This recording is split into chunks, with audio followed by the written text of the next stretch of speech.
Bienvenue à toutes dans le podcast révolutionnaire Minceur. Ici, on aborde tous les sujets, les méthodes, les astuces possibles et inimaginables pour vous aider à déstocker graisse, eau, les kilos émotionnels. En bref, tous les outils possibles pour vous permettre de vous réconcilier enfin avec votre corps, ce précieux. Bonjour à tous et bienvenue dans cet épisode spécial du podcast Minceur. Aujourd'hui, j'accueille le docteur Youni Assouli. Donc, j'ai bien prononcé, hein? Très bien, bonjour. C'est parfait. Bonjour à vous, merci d'être là. Je vous accueille pourquoi? Parce que le docteur Assouli, en fait, il est spécialisé. Bon, il va vous expliquer un peu mieux que moi, il se présentera davantage. Mais je l'ai découvert sur Instagram par hasard et il s'est spécialisé en tout cas dans l'accompagnement des troubles, on va dire, du microbiote intestinal. Et c'est ça qui m'a vraiment, qui a attiré mon attention déjà dans un premier temps, parce que vous me connaissez maintenant, j'accorde une attention toute particulière à notre santé intestinale depuis longtemps. Et là, c'est génial d'avoir un médecin qui puisse répondre à nos questions. Donc, bienvenue, docteur. Comment allez-vous? Ça va super, merci beaucoup. Merci de me recevoir. En tout cas, c'est un super podcast, ça va être super intéressant. Et puis Du coup, voilà, si on peut aider plein de patients. je vous laisse vous présenter comme ça, avec vos propres mots et Bien pourquoi sûr, vous alors moi je avez suis choisi. docteur Yoni Assouli, je suis de formation médecin généraliste. J'ai fait mon internat dans les hôpitaux de Paris. Et au cours de mon internat, et même après et encore actuellement, je me suis, on va dire, spécialisé dans ce qu'on appelle la médecine fonctionnelle. Et lorsqu'on parle de médecine fonctionnelle, on est un petit peu obligé de s'intéresser de près au microbiote intestinal. Voilà, donc aujourd'hui, je continue toujours d'exercer une fois par semaine la médecine générale pour des patients auxquels je suis attaché. Mais le reste du temps, je fais uniquement de la médecine fonctionnelle. D'accord. Alors, du coup, je vous ai préparé un petit panel de questions à aller voir ensemble. Donc, j'ai lu sur un de vos posts que 45% des Français étaient en surpoids. Est-ce que justement, cette Ouais. médecine fonctionnelle que vous appliquez, vous rencontrez pas mal de patients qui sont en surpoids? Oui, alors c'est vrai que initialement, on vient pas me voir pour des problématiques de surpoids. On vient me voir parce qu'il peut y avoir une fatigue chronique, il peut y avoir des troubles digestifs depuis plusieurs années, alors que tous les examens sont normaux. Ou bien sûr pour une hypothyroïdie, que ce soit une hypothyroïdie d'Hashimoto ou une hypothyroïdie tout court. Et donc quand on règle la cause, parce que la définition de la médecine fonctionnelle, c'est une médecine qui doit remonter à la source des problèmes. On ne doit pas traiter comme on nous apprend à faire en médecine allopathique les symptômes par des médicaments, mais on va remonter voilà la cause et en traitant la cause, tous les symptômes disparaissent d'une part et d'autre part, c'est une médecine préventive, donc on permet d'éviter que des maladies apparaissent.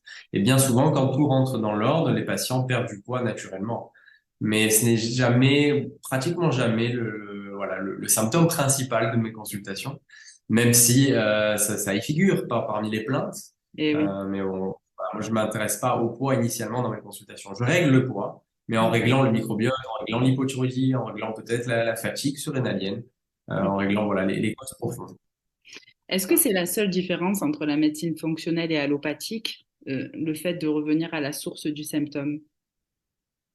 C'est pas la seule différence. Il y a beaucoup de différences.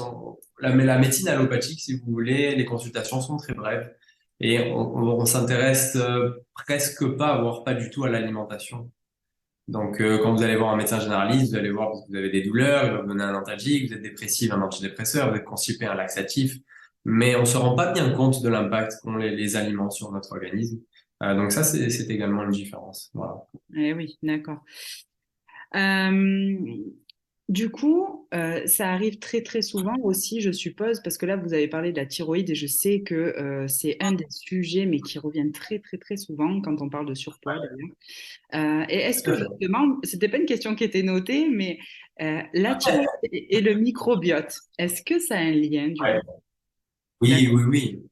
Il y a un lien assez incroyable, puisque lorsqu'on parle d'hypothyroïdie, on parle de ralentissement dans l'organisme.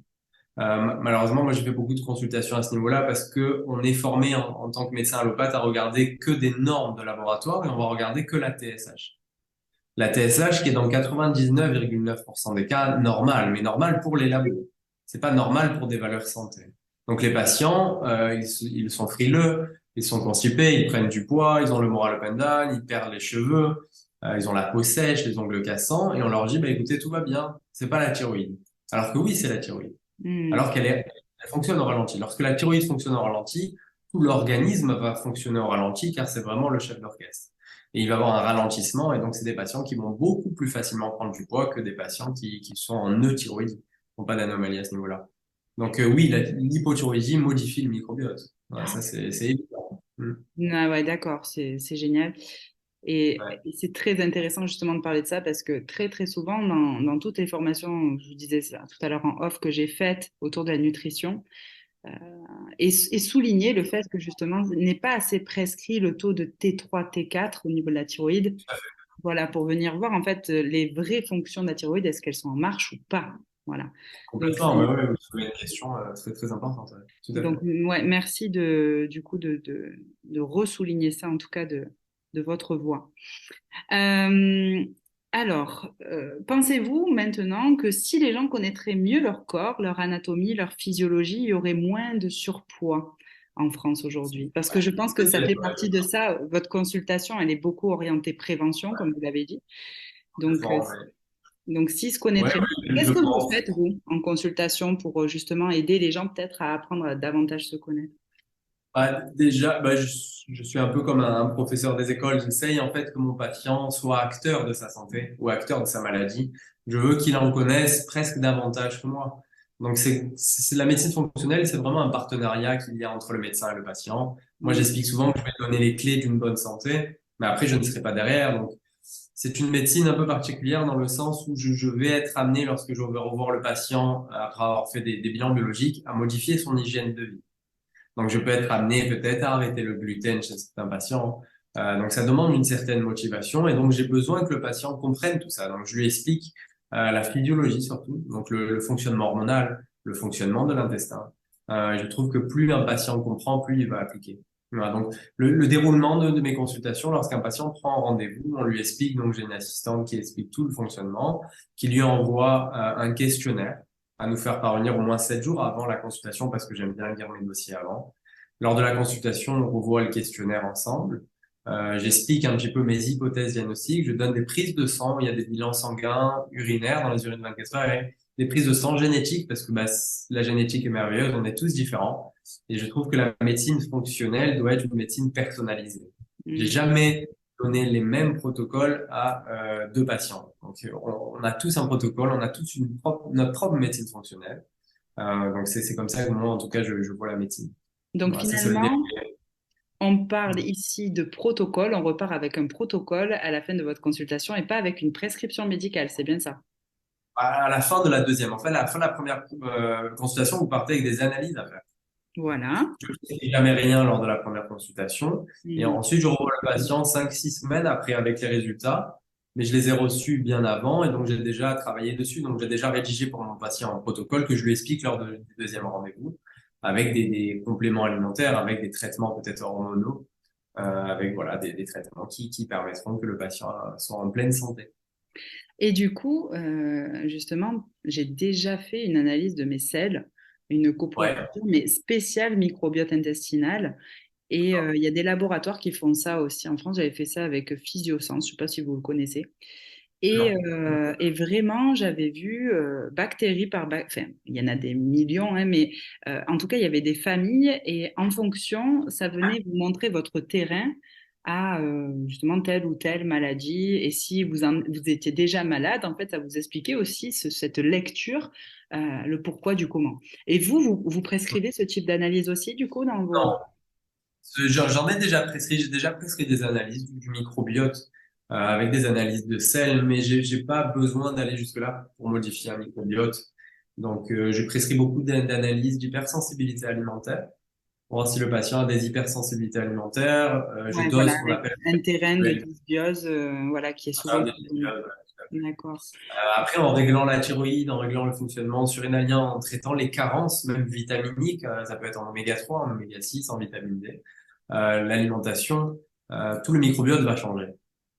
Et donc, je demande souvent un examen qu'on appelle les métabolites organiques urinaires. Donc ça, c'est plutôt une analyse d'urine, où Ouais. là, je vais en profondeur, je regarde plutôt s'il y a une prolifération fongique, bactérienne, de fermentation, de putréfaction, et on traite comme ça.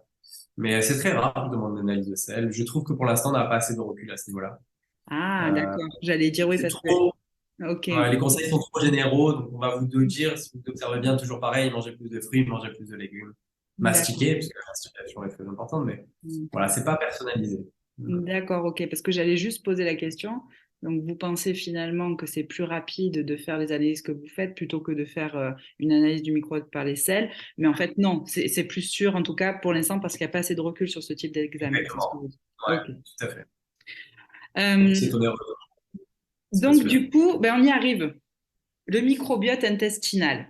Alors, Ouais. pour les novices, pour ceux, on l'appelle aussi souvent le deuxième cerveau, peut-être que ça va faire écho à certaines personnes.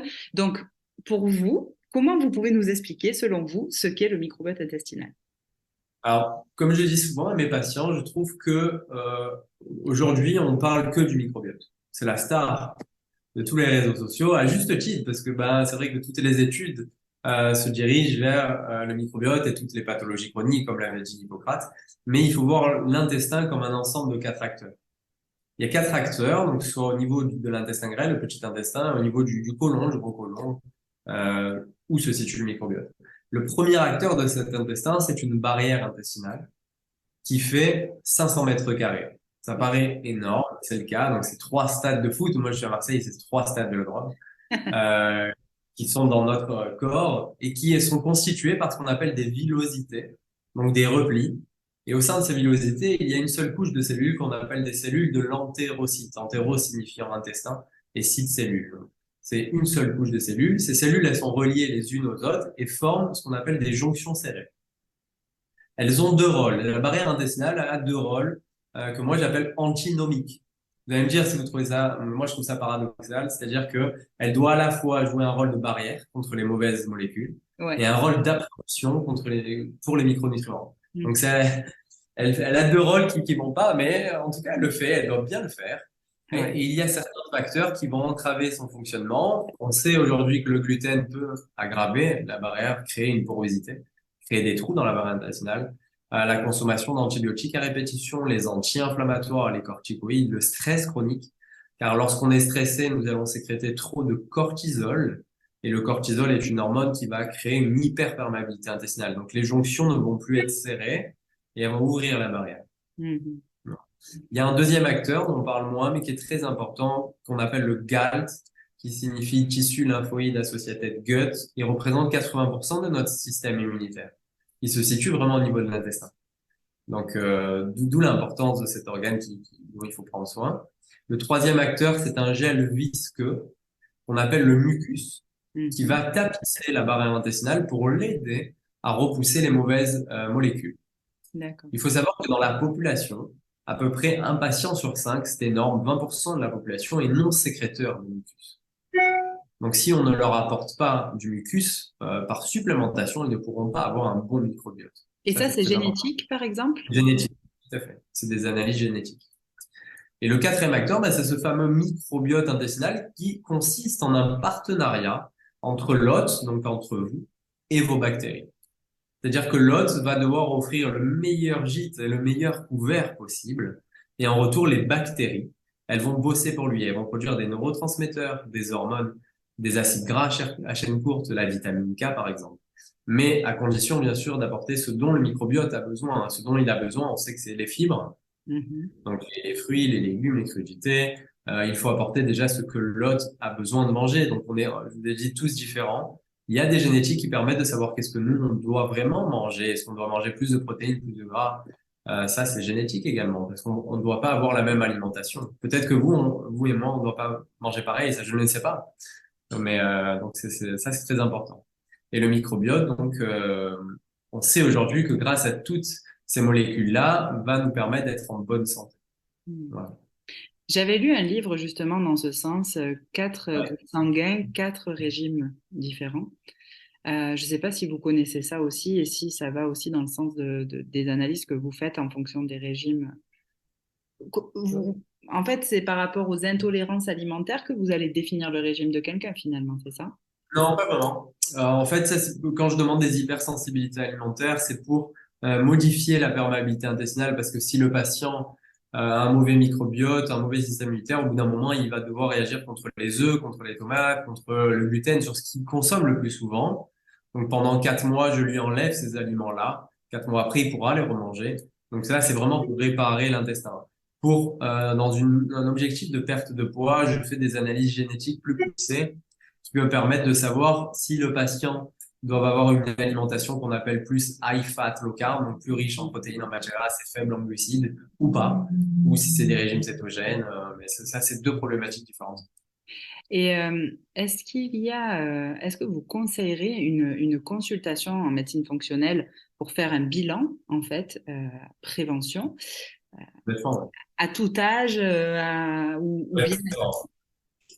Complètement. En fait, plus un patient va consulter tôt dans sa vie en médecine fonctionnelle, plus il sera en bonne santé. Pour moi, il n'y a qu'une seule médecine, hein. On oppose malheureusement la médecine allopathique et la médecine fonctionnelle. Je pense qu'elles sont complètement complémentaires, dans le sens où on peut gérer par un médecin généraliste la douleur à l'instant T et ensuite prendre le relais en médecine fonctionnelle. Mais la vraie médecine, c'est la médecine fonctionnelle. Hmm, Voilà, c'est quelque chose de logique. Donc, il faut savoir qu'est-ce qu'on doit manger, il faut connaître notre génétique, il faut savoir peut-être se supplémenter à vie pour éviter des pathologies. Moi, j'ai des patients qui ils savent aujourd'hui que toute leur vie devront prendre des compléments. ouais, d'accord. Sinon, ils sont à risque de développer des pathologies cancéreuses, cardiologiques, dépressives, mais c'est pas grave. C'est, voilà, il n'y a pas de prix Et, pour la euh, santé. et oui, évidemment, la régénération d'un microbiote intestinal et même des parois des intestins, est-ce qu'elle varie, je suppose, aussi en fonction des patients, en fonction de l'hygiène de vie Complètement. des patients, et c'est plus ou moins long du coup. Combien de temps pour un patient lambda, on va dire, qui adopte en tout cas une hygiène de vie qui est adaptée au protocole que vous lui prescrivez?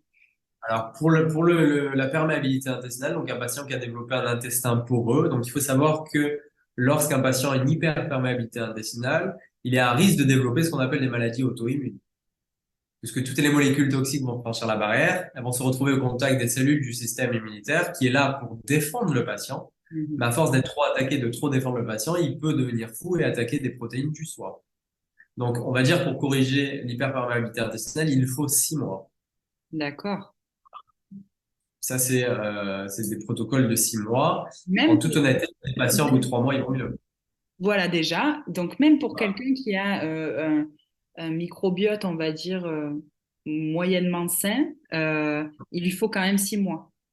Oui, on va dire que tous les 6 mois, le microbiote D'accord. se modifie, hein, surtout que le microbiote, faut faire attention à une capacité de résilience. Donc, il tend toujours à revenir vers le microbiote d'origine.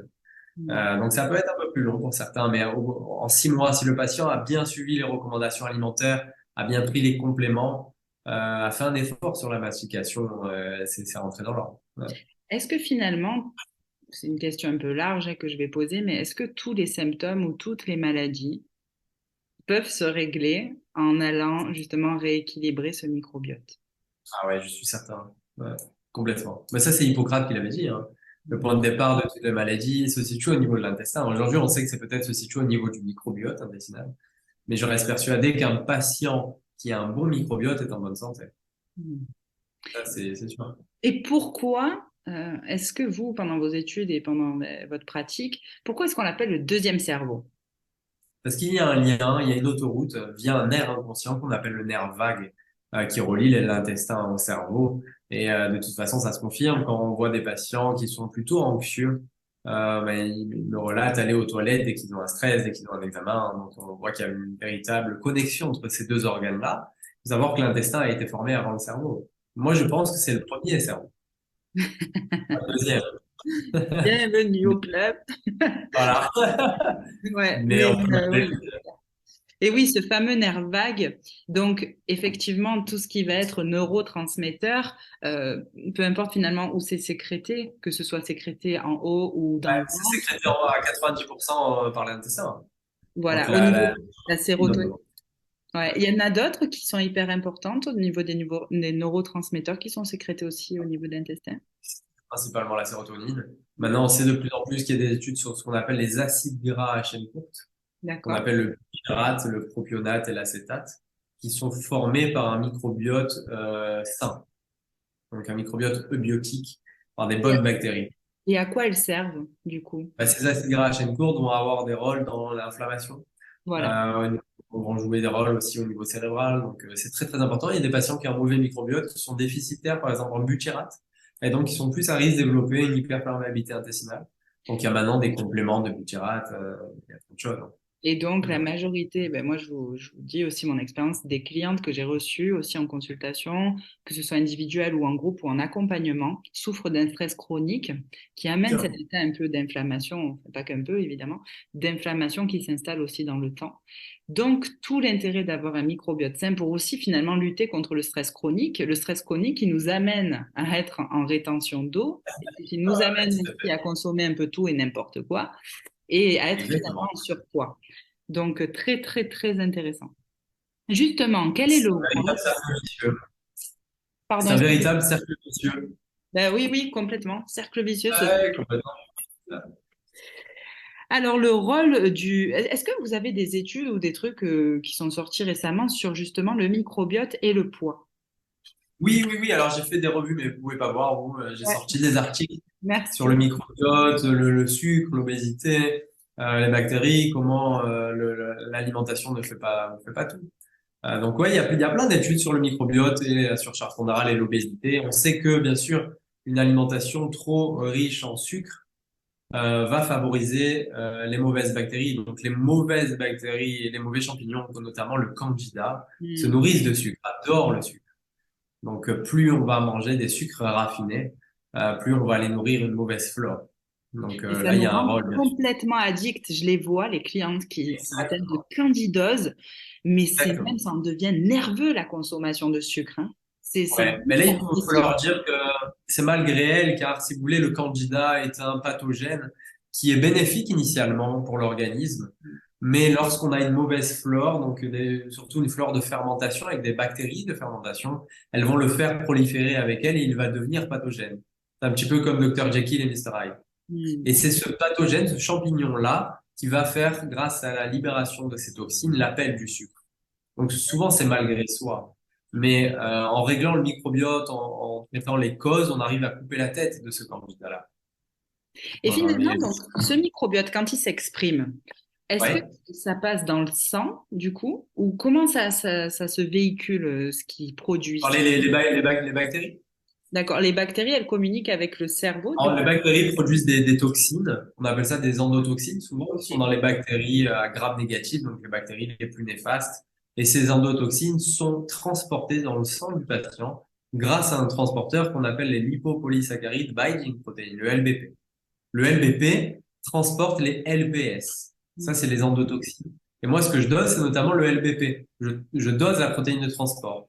Lorsqu'elle est supérieure à 6,6, ça signe une hyperperméabilité intestinale.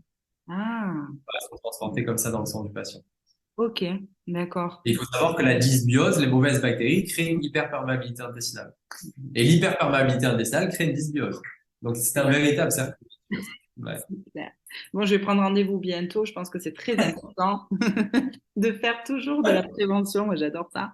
Et puis, Ah, c'est c'est une sûr. manière d'apprendre à se connaître, tout simplement. Exactement. Et ça, c'est Exactement. génial, c'est génial. Parce que quand on va bien dans son corps, on va bien dans sa tête aussi. Ah Et, ouais, tout à fait. et ça fait qu'on est en bonne santé globale et c'est génial. Et tout le monde est content. Euh, Complètement. du coup, parlons justement de la tête et de l'aspect émotionnel des choses.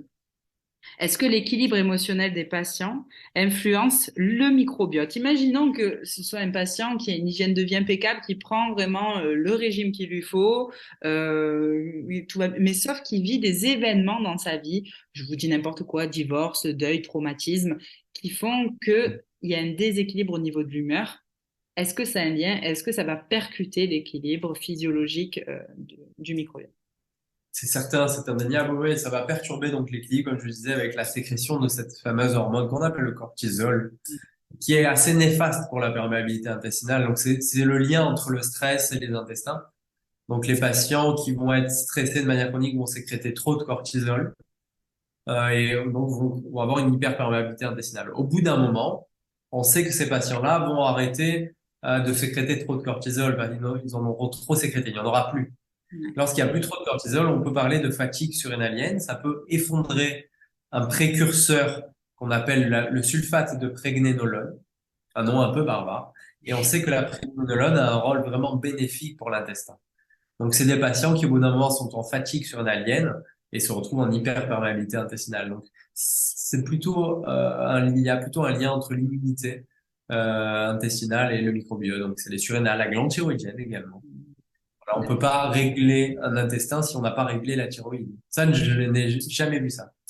Un patient qui est en hypothyroïdie, même s'il fait tout ce qu'il faut au niveau de l'alimentation, prend tous les suppléments, si sa thyroïde fonctionne au ralenti, son intestin ne va pas bien. Il sera probablement constipé. Donc, il ira à la selle tous les 2 jours, tous les 2, 3 jours. Il aura peut-être une alternance diarrhée-constipation, mais voilà, faut prendre en globalité l'organisme. C'est très important. D'accord. Est-ce que si, même si on a compris que chaque histoire, chaque patient est différent, chaque Tout à fait. dossier, chaque génétique Bravo. est différente, euh, est-ce que vous avez 3 conseils généraux à donner pour avoir un microbiote en pleine santé? Ouais, mais alors le premier, on n'y pense pas, mais pour moi, c'est le plus difficile.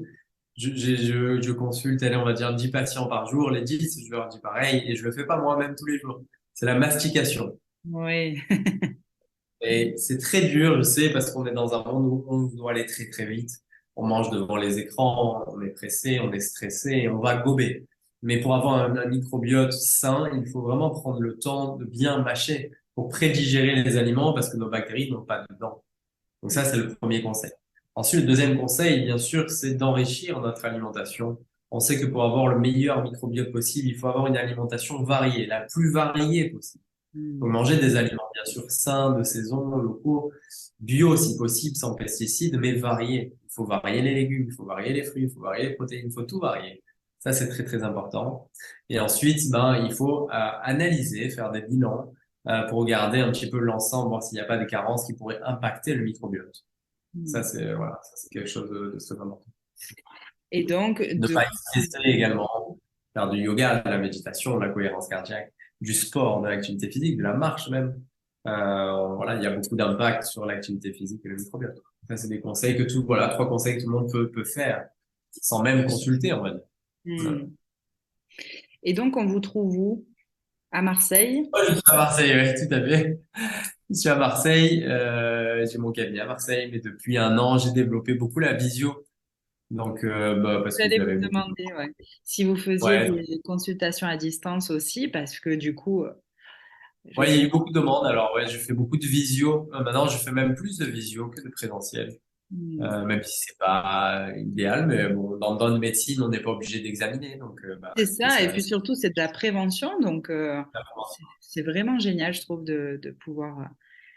Enfin, on pourrait en parler encore des heures, je pense. Là, c'était vraiment une Ah, introduction. complètement, ouais, complètement. C'était une belle Ah, introduction. En tout cas, merci de votre intervention. Euh, merci à vous.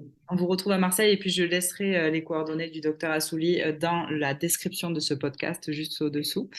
Et puis, merci encore. Et puis, pourquoi pas en parler encore dans un autre épisode. Bien sûr, ouais, ouais, avec plaisir.